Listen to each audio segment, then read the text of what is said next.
오늘의 말씀 다니엘 4장 1절부터 18절 말씀. 하나님 아버지 은혜 감사합니다.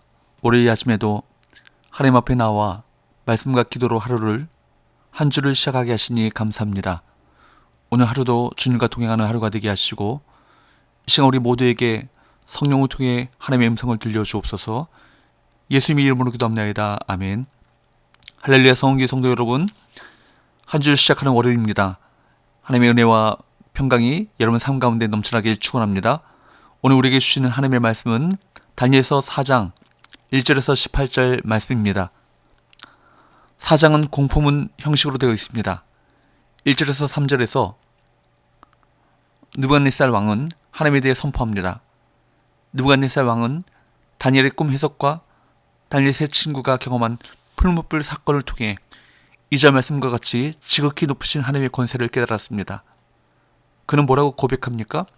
2절과 3절, 지극히 높으신 하나님이 내게 행하신 이적과 놀라운 일을 내가 알게 하기를 즐겨하노라. 참으로 크도다 그의 이적이요, 참으로 능하도다 그의 놀라운 일이요, 그의 나라는 영원한 나라요, 그의 통치는 대대에 이르리로다. 그는 자신이 경험한 하나님에 대해 말함으로써 천한 만민이 하나님을 알게 되었습니다. 이 본문은 공식적으로 바벨론 왕이 지극히 크신 하나님을 믿게 되었음을 알려주는 중요한 본문입니다. 비록 느부갓네살의 신앙이 어땠는지는 구체적으로 알 수 없지만 적어도 그가 하나님에 대한 신앙을 공언했고 바벨론이 멸망시킨 유다의 신 여호와 하나님께 그가 굴복했음을 선포하고 있습니다. 느부갓네살은 또다시 꿈을 꾸게 됩니다. 4절과 5절, 나 느부갓네살이 내 집에 편히 있으며 내 궁에서 평강할 때 한 꿈을 꾸고 그로 말미암아 두려워하였으니 곧 내 침상에서 생각하는 것과 머릿속으로 받은 환상으로 말미암아 번민하였었노라. 느부갓네살 왕은 꿈을 꾸고 난 후 두려움과 번민에 빠지게 되었습니다. 그 꿈이 자신의 앞길과 관련된 불길한 신의 계시라는 느낌을 받았던 것 같습니다. 당대 최고의 권력과 지위를 누리던 느부갓네살 왕이었지만 그 꿈 하나로 미래에 대한 불안과 공포에 빠지게 되었습니다. 앞날을 알 수 없는 사람은 미래에 닥칠 수도 있는 재앙과 환란을 두려워합니다. 그래서 사람들은 미래를 대비하기 위해서 돈을 모으기도 하고 보험을 들기도 합니다. 그러나 인생에는 돈으로 해결할 수 없는 일들이 많습니다.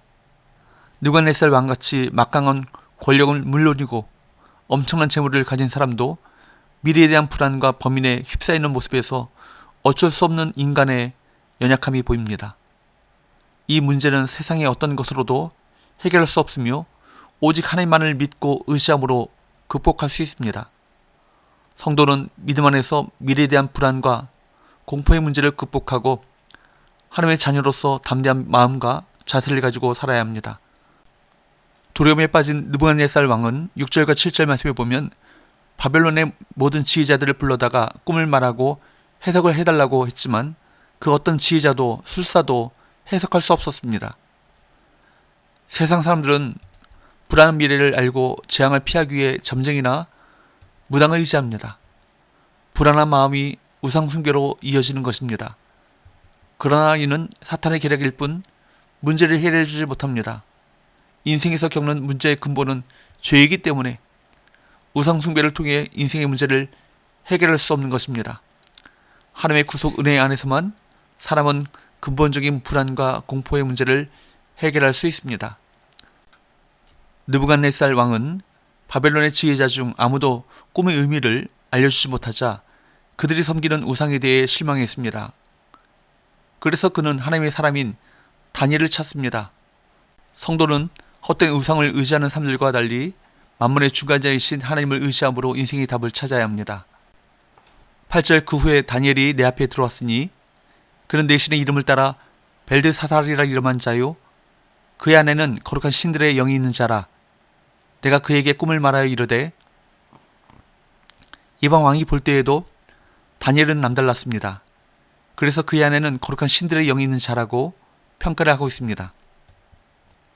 느부갓네살 왕의 두 번째 꿈은 느부갓네살이 하나님의 앞에 완전히 굴복하고 그의 왕권과 존엄 자체가 하나님의 은혜임을 고백하는 계기가 되었습니다. 그런데 이 꿈은 요셉이 해석한 바로의 꿈과 비슷한 면이 있습니다. 바로의 꿈이나 느부갓네살 왕의 꿈은 모두 현재 누리고 있는 풍요와 번성함이 곧 사라질 것을 경고합니다. 이제 10절부터는 느부갓네살 왕의 꿈에 대한 내용이 나옵니다. 자신이 꾼 꿈은 직접 받은 계시라는 의미에서 환상이라 표현합니다. 이 환상은 두 부분으로 이루어져 있는데 첫 번째 부분 10절에서 12절 말씀은 낙관적 장면이고 두 번째 부분 13절에서 17절 말씀은 비관적 장면입니다. 첫 번째 부분은 왕이 순찰자로 내려오기 전까지 권세의 극치에 서 있는 왕의 모습으로 땅의 중앙에 있는 나무로 나타납니다.